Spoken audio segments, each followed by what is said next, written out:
Hello guys, good morning. This is Divine again.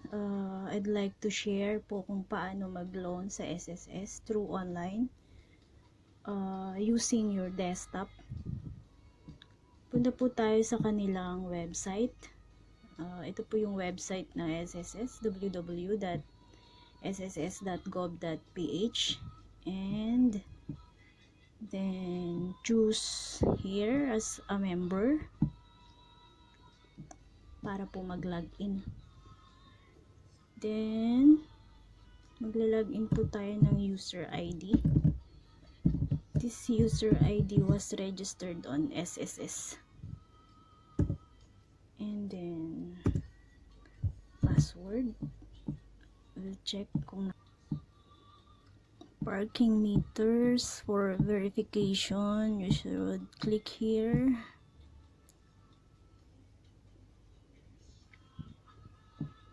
And then submit.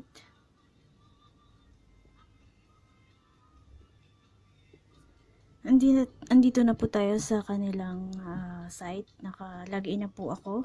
This is my homepage and home, member, inquiry, e-services, payment reference pag magbabayad po, and then log out.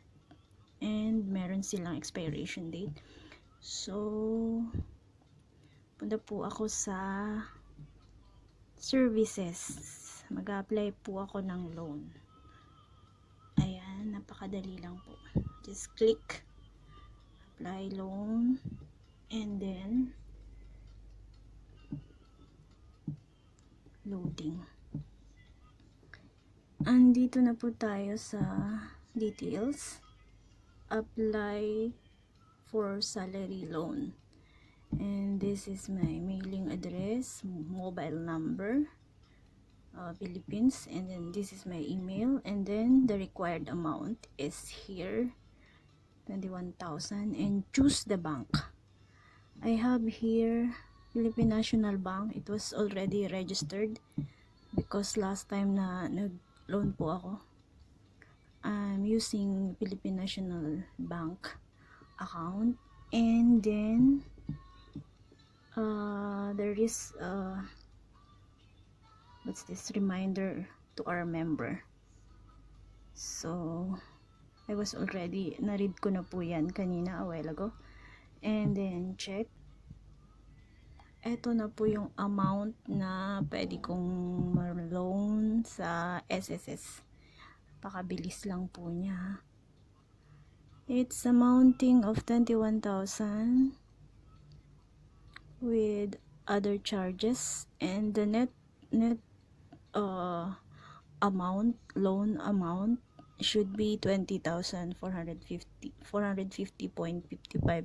and this is the month of payment, 969. So we need to proceed guys, because final kailangan ko po ng pera. So here is it na loanable amount is 21,000 and the net proceeds should be 20,455, and loan proceed will be credited to your account, Philippine National Bank. And then certification of agreement, promissory note. I understand that proceed loan will be deposited to nominated selection of PisoNet